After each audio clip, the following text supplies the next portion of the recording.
रोज एक नई कहानी देखने के लिए चैनल को सब्सक्राइब करें और बेल आइकन दबाना ना भूलें। साधना अपने मोहल्ले क्या अपने दिल्ली शहर की सबसे सुंदर लड़की थी। जो कोई भी उसकी सुंदरता को देख लेता तो उसकी सुंदरता का कायल हो जाया करता। लेकिन ये बात कोई नहीं जानता था कि साधना का दिल तो दिलीप के पास है। जी हाँ, साधना दिलीप को पिछले 4 साल से चाहती थी, लेकिन दुविधा ये थी कि दिलीप का रंग काला था, जिसकी वजह से साधना के घर वाले कभी उसका हाथ दिलीप के हाथ में नहीं देते। ऐसे में इन दोनों प्रेमी जोड़ों ने फैसला लिया कि घर से भागकर शादी करेंगे। दिलीप और साधना मंदिर में शादी कर लेते हैं, जिसके बाद दिलीप साधना के गले में मंगलसूत्र डालकर कहता है, साधना, मैंने कभी नहीं सोचा था कि तुम मुझ गुलाब जामुन जैसे लड़के को तुम जैसी रसगुल्ले सी सुंदर बीवी मिलेगी। इस पूरे दिल्ली शहर में तुम जैसी कोई माल नहीं है, I mean, सुंदर नहीं है। अब बस भी करो, मेरी तारीफ ही करते रहोगे या मुझे लेकर अपने घर भी चलोगे? पता नहीं दिलीप, तुम्हारे घर वाले मुझे देखकर कैसा रिएक्ट करेंगे। देखो, ये तो तय है कि तुम्हारे घर वालों को बताकर शादी करते तो वो हमारी शादी नहीं होने देते। चलो अब चलकर देखते हैं कि मेरे घर वाले तुमको देखकर कैसा बिहेव करेंगे। इतना कहकर दिलीप साधना को लेकर अपने घर आता है और दरवाजे की बेल बजाता है।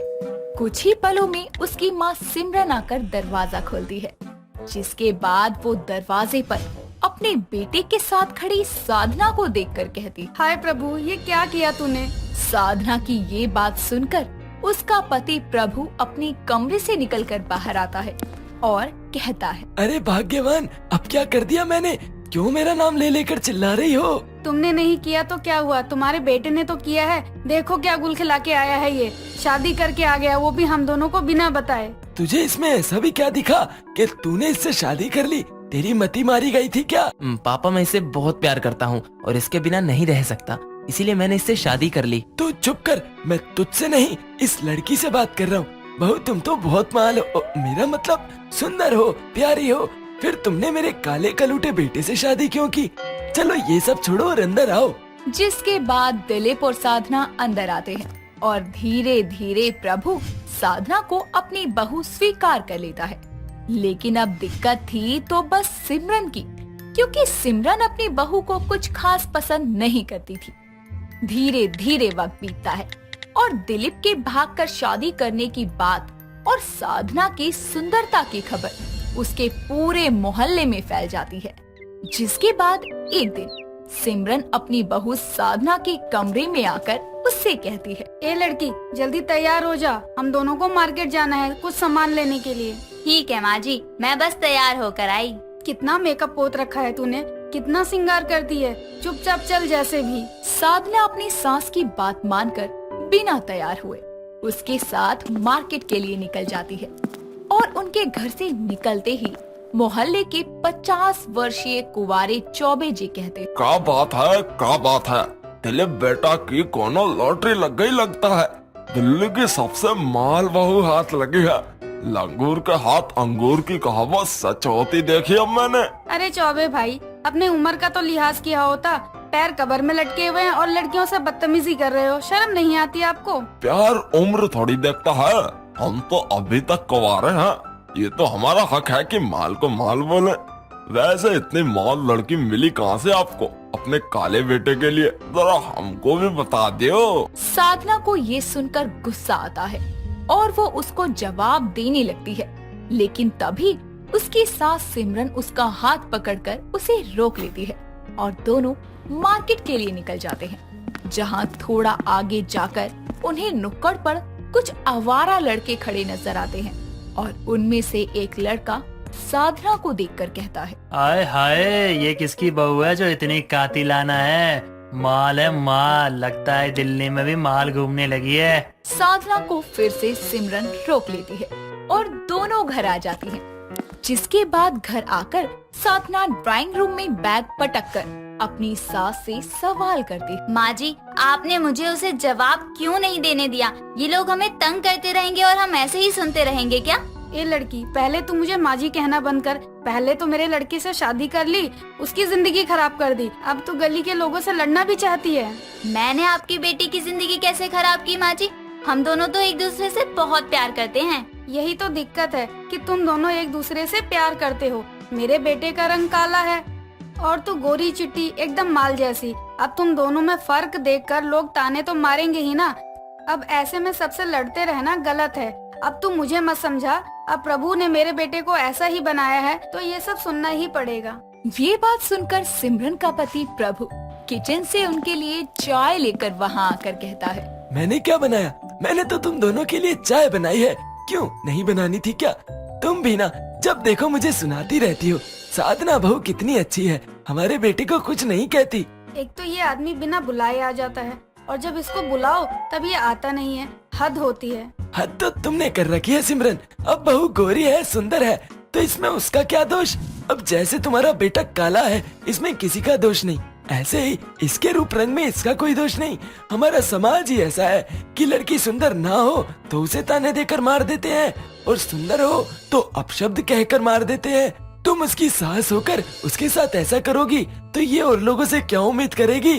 अब प्रभु की तरह ज्ञान दे लिया हो तो थोड़ा बाहर जाइए और घूम कर आइए। सिमरन के दिमाग पर अपने पति की बातों का जरा भी असर नहीं होता, जिसके बाद प्रभु बाहर टहलने जाने लगता है कि तभी चौबे आता है और आकर कहता है, साधना जी घर पर हैं क्या? साधना जी, ये क्या बोल रहे हैं चौबे जी? आपके बेटे की उम्र की है, बहू बोलो बहू। बात ऐसे है सिमरन दीदी, साधना जी का माल रूप मेरा मतलब है कि सुंदर रूप देखकर मेरे भी अरमान जाग गए हैं कि मेरे लिए भी कोई ना कोई अप्सरा जैसी लड़की भगवान ने जरूर बनाई होगी।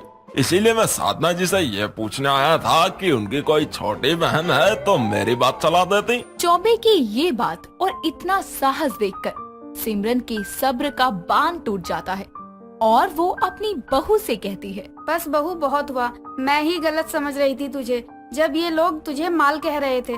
लेकिन दोष तेरी सुंदरता का नहीं, इन लोगों की सोच और नजर का है। उठा मेरी चप्पल और इस चौबे का थोपड़ा लाल कर दे। सिमरन के मुंह से बहू सुनकर और उसको अपना साथ देता देखकर साधना में हिम्मत आ जाती है और वो चौबे के पीछे चप्पल लेकर दौड़ पड़ती है, जिसके बाद वो गली में सबके आगे चौबे पर चप्पल बरसाती है।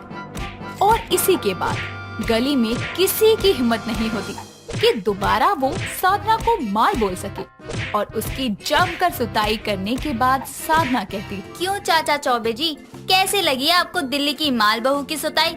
अब बताओ, लाएं आपके लिए हमारी जैसी एक और? बता दीजिए, वो भी हमसे अच्छी मरम्मत करेगी आपकी। और नहीं बेटे, हम तो कुंवारे हैं। अब हम समझ गए हैं कि मुंह से शब्द सोच समझ कर निकालने चाहिए। कान पकड़ते हैं, प्रभु के लिए हमें छोड़ दो। तभी वहाँ साधना का ससुर टहलते हुए आता है और कहता है, हाँ बहू, ये सही कह रहा है, इसे अब तू प्रभु के लिए छोड़ दे, क्योंकि इसकी बची हुई मरम्मत अब मैं अपनी कोल्हापुरी से करूँगा।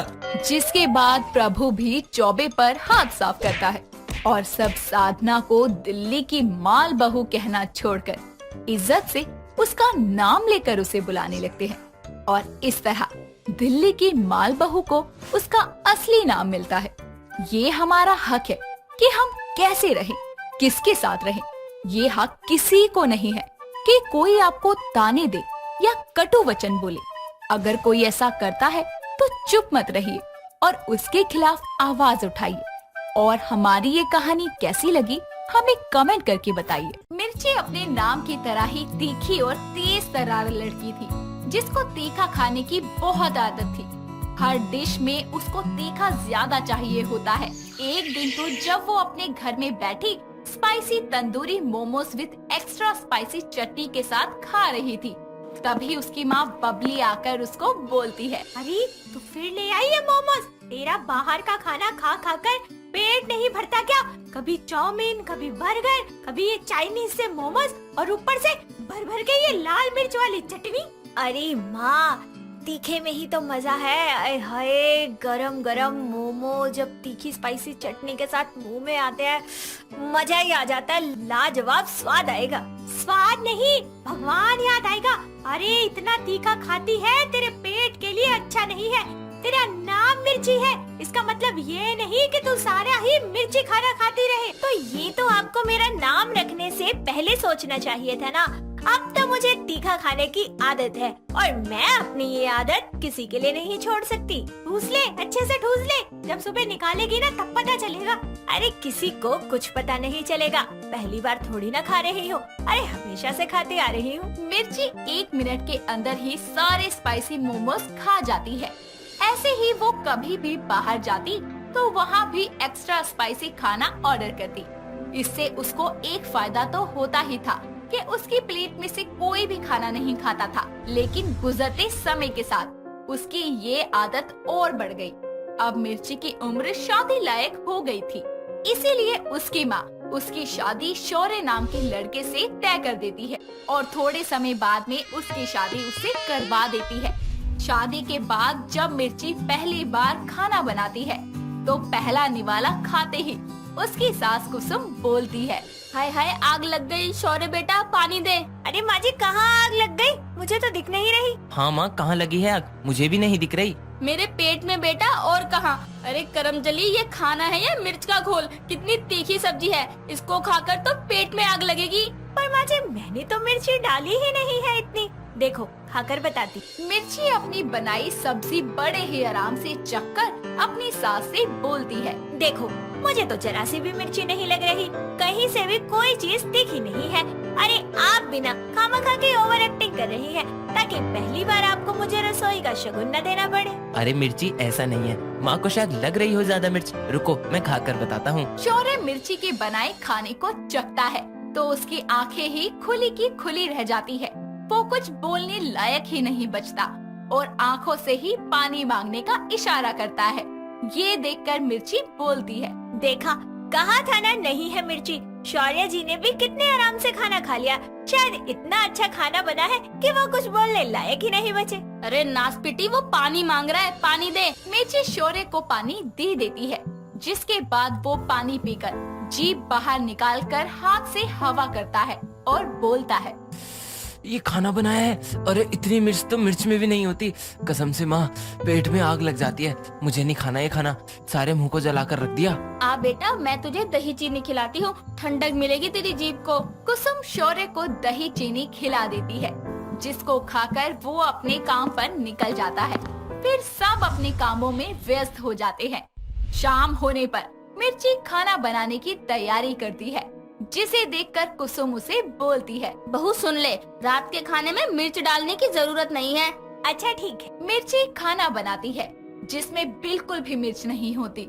वो सबको खाना खिला देती है लेकिन खुद कुछ नहीं खाती। ये देखकर शौर्य उससे बोलता है, अरे मिर्ची तुम खाना क्यों नहीं खा रही? शौर्य जी मुझसे ये फीका सा खाना नहीं खाया जाएगा, मुझे हमेशा से तीखा खाने की आदत है। अच्छा तो तुम कुछ ऑर्डर कर लो बाहर से, मैं तुमको ऐसे भूखी नहीं सोने दूंगा। इस वक्त क्या ही आएगा शौर्य जी, रहने दीजिए। एक दिन भूखा रहने से मुझे कुछ हो थोड़ी ना जाएगा, मैं सुबह खा लूंगी। ऐसे कैसे? चलो तैयार हो जाओ, हम बाहर चलते हैं कुछ खाने, जल्दी करो। मिर्ची जल्दी से तैयार होकर आती है, जिसके बाद शौर्य उसे अपनी कार में बिठाकर कुछ खाने के लिए बाहर ले जाता है। रास्ते में एक गोलगप्पे की रेड़ी देखकर मिर्ची शौर्य से बोलती है, शौर्य जी वो देखिए गोलगप्पे, चलिए ना वही खाते हैं। इससे तुम्हारा पेट भर जाएगा?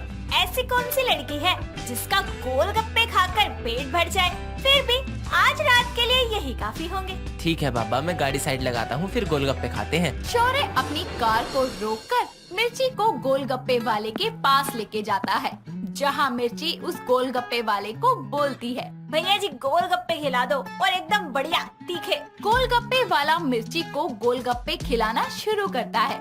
वो एक गोलगप्पा खाती है और उस भैया से बोलती है, अरे भैया तीखा बहुत कम है, थोड़ा और लगाओ। ठीक है बहन जी। गोलगप्पे वाला उसे और तीखा गोलगप्पा खिलाता है, लेकिन वो फिर भी उससे बोलती है, अरे भैया तीखे की कमी है क्या आपके पास? तीखा बनाने को कहा है, समझ नहीं आता क्या? आपकी मिर्ची में दम ही नहीं है। अरे भैया आप एक गोलगप्पा मुझे खिलाओ, मैं बताता हूँ तीखा है या नहीं। गोलगप्पे वाला दोनों को और तीखा गोलगप्पा देता है, जिसको खाकर शौर्य की आंखों से आंसू आने लगते हैं और वो एक खाकर ही बोलता है, मिर्ची कितना तीखा है, फिर भी तुमको और तीखा खाना है? हे भगवान, भैया एक मीठी चटनी से गोलगप्पा दो जल्दी।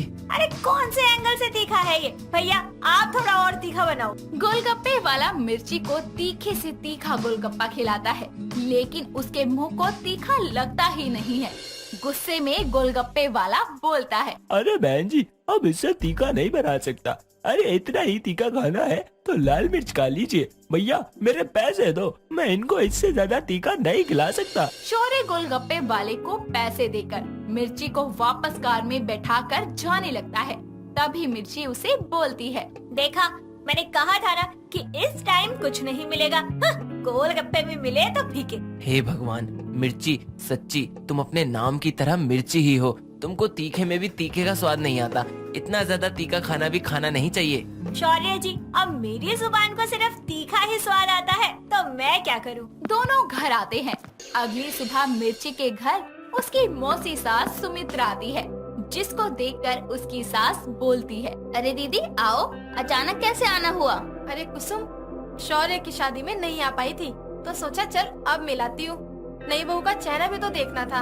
अच्छा किया आ गई। मैं अभी मिर्ची को बुलाती हूँ। मिर्ची जरा बाहर आ, देख कौन आया है। मिर्ची बाहर आती है और अपनी मौसी सास के पैर छूकर उसका आशीर्वाद लेती है, जिसके बाद सुमित्रा बोलती है, अरे वाह, बहू तो बहुत सुंदर है। सच्ची तेरे तो भाग खुल गए कुसुम, ऐसी बहू पाकर। अच्छा बहू, तुझे खाना वाना बनाना आता है? जी माँ जी, मुझे सब बनाना आता है। रुकिए, थोड़ी देर पहले ही मैंने राजमा बनाए हैं। आप खाकर बताइए कैसे बनी है। नहीं रहने दे बहू, क्यों मेरी जिज्जी के मुंह में आग लगाना चाहती है? अरे जिज्जी, ये इतना तीखा खाना बनाती है ना कि कानों से धुआं निकल जाता है। अरे तो क्या हुआ, मैं तीखा ही खाती हूँ। बहू तू ला, मैं बताती हूँ कैसी बनी है तेरी सब्जी। मिर्ची रसोई से राजमा की सब्जी डाल कर लाती है, जिसके बाद सुमित्रा जैसे ही एक चम्मच सब्जी खाती है, अपने दोनों कानों पर हाथ रखकर बोलती है, हाय हाय बहू, ये राजमा की सब्जी है या मिर्च की? इतनी तीखी, मेरा मुंह जल रहा है। बोला था ना मत खाओ। अब तू खड़ी खड़ी यहाँ क्या कर रही है? जा थोड़ी चीनी लेकर आ। मिर्ची जैसे ही चीनी लेकर बाहर आती है, उसके पेट में अचानक दर्द उठता है और उसके हाथों से चीनी की कटोरी गिर जाती है और वो अपने पेट को पकड़कर रोते हुए बोलती है, माँ जी यहाँ आइए, मेरे पेट में बहुत दर्द हो रहा है और बहुत जलन भी हो रही है, बचाओ। अरे बहू, ये क्या हो गया? संभाल खुद को। अरे कुसुम, इसको हॉस्पिटल लेकर चल जल्दी। सुमित्रा और कुसुम मिर्ची को हॉस्पिटल भर्ती करवाते हैं। कुछ देर बाद खबर मिलने पर शौर्य भी वहाँ आता है, जिसके बाद डॉक्टर उसको बताते हैं, देखिए, ज्यादा तीखा खाने से इनके पेट में अल्सर की शिकायत हो गई है और अगर इन्होंने अब भी तीखा खाना नहीं छोड़ा तो ये कैंसर भी बन सकता है। फिर ऑपरेशन ही एकमात्र इलाज बचेगा। नहीं नहीं नहीं नहीं, मुझे कोई ऑपरेशन नहीं करवाना, मुझे दवाइयाँ दे दो और आज के बाद मैं कभी तीखा नहीं खाऊंगी। बस मुझे ऑपरेशन से बचा लीजिए। देखिए, अभी ऑपरेशन की नौबत नहीं है, लेकिन आपको तीखा और मसालेदार खाना बिल्कुल छोड़ना पड़ेगा। सादा खाना खाइए ताकि आप ठीक हो सकें। सुन लिया ना?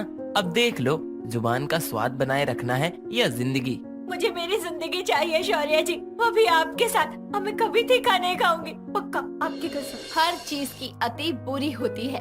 जरूरत से ज्यादा तीखा खाना आपके पेट और सेहत के लिए नुकसानदायक है। इसीलिए किसी भी चीज का सेवन सीमित मात्रा में ही करना चाहिए। मीनल गुंजन को अपने साथ कार में बैठाती है और कार को तेजी से रोड पर भगाने लगती है।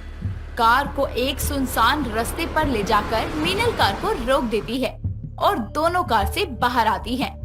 जिस जगह पर दोनों रुकती हैं, वहाँ पर एक गहरी नदी भी थी, जिसके किनारे गुंजन मीनल से बोलती है, आज मैं तेरा काम तमाम कर दूंगी। बहुत हो गया तेरा। तुझे क्या लगा था कि तू मेरी जगह लेकर बैठी रहेगी तो मैं शांत रहूंगी? हाँ? नहीं दीदी, आप गलत समझ रही हैं। मैं ऐसा बिल्कुल नहीं चाहती और आपकी जगह कोई नहीं छीन रहा। मुझे बहुत अच्छे से पता है कि तू क्या सोचती है और क्या करना चाहती है। आखिर तूने दिखा ही दिया ना अपना सौतेलापन, साबित कर ही दिया कि सौतेली बहन सौतेली ही होती है। नहीं दीदी, आप गलत समझ रही हैं। गुंजन मीनल को नदी में धक्का मारने ही वाली होती है कि उसका पैर फिसल जाता है और वो खुद ही नदी में गिर जाती है। मोहन की 2 बेटी थी, गुंजन और मीनल। मीनल मोहन की पहली पत्नी की बेटी थी। मोहन की पहली पत्नी की मृत्यु एक कार एक्सीडेंट में हो गई थी। जिस वक्त गुंजन बस 1 साल की थी।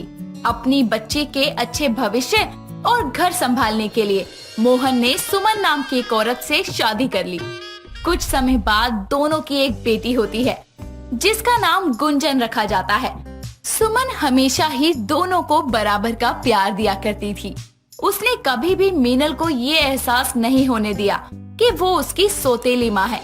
ऐसे ही एक दिन सुमन एक सुनार के पास जाती है और वहाँ से कुछ सामान लेकर घर आती है और अपनी बेटियों को आवाज लगाते हुए बोलती है, अरे कहाँ हो मेरी परियों, जरा इधर आओ, मैं तुम्हारे लिए कुछ लेकर आई हूँ।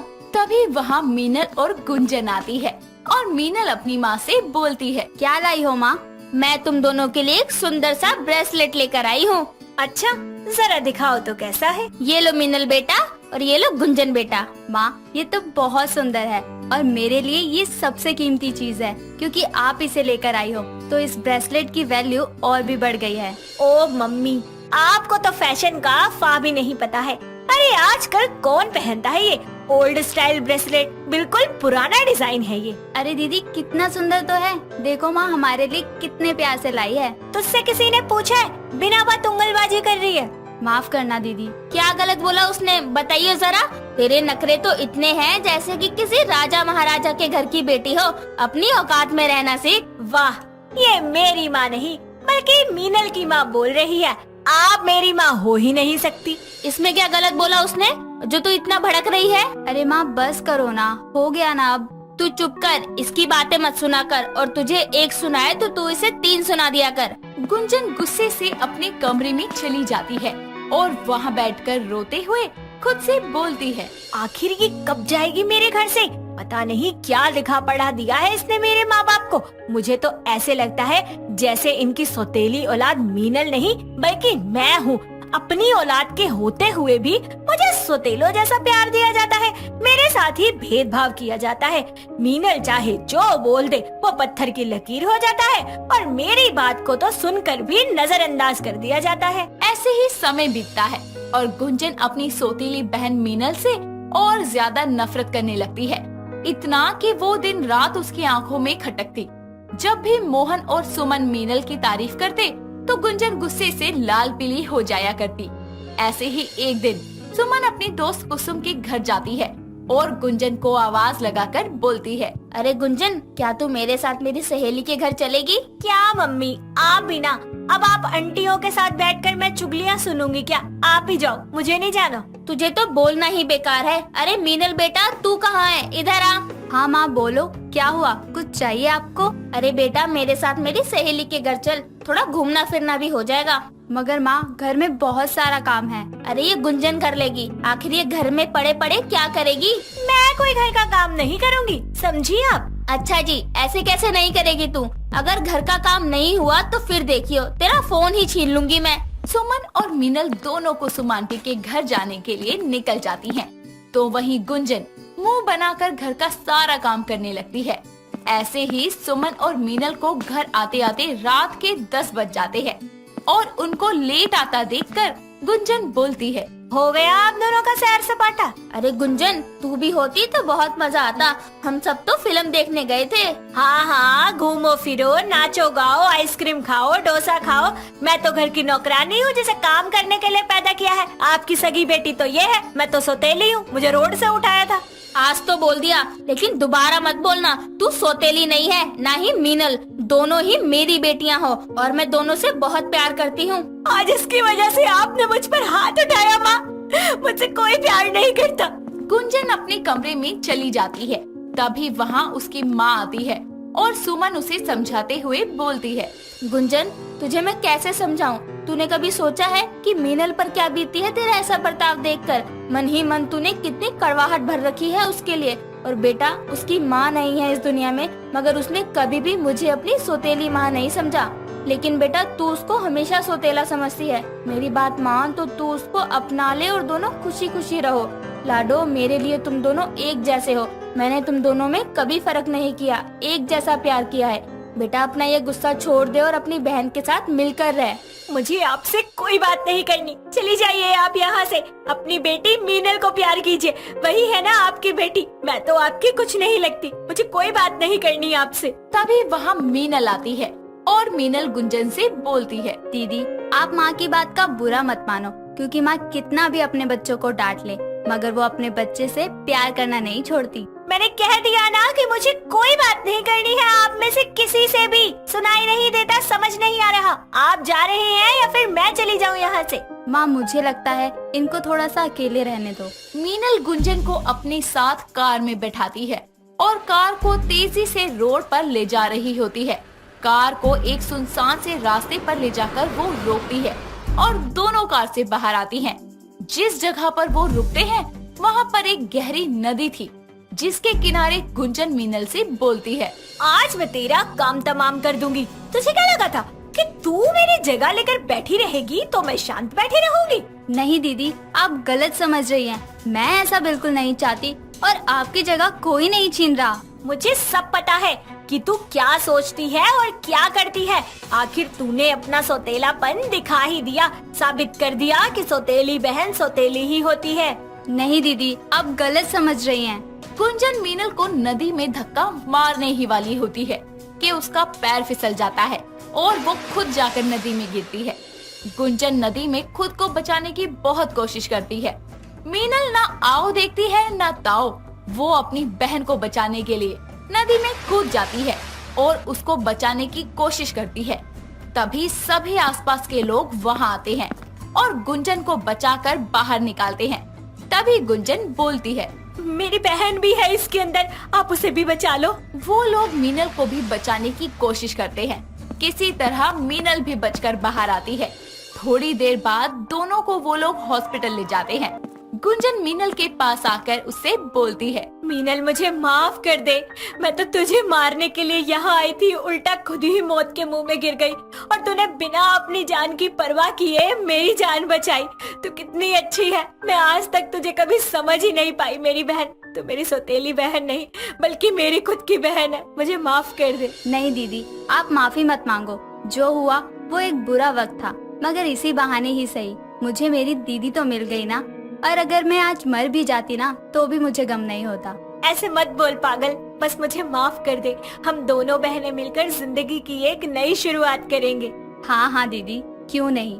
मैं भगवान का शुक्रिया अदा करती हूँ कि उन्होंने मुझे मेरी बहन लौटा दी। अब बस भी कर, रुलाएगी क्या? इस तरह गुंजन को अपनी गलती का एहसास हो जाता है और वो मीनल से माफी मांगकर एक नए रिश्ते की शुरुआत करके आगे बढ़ती है।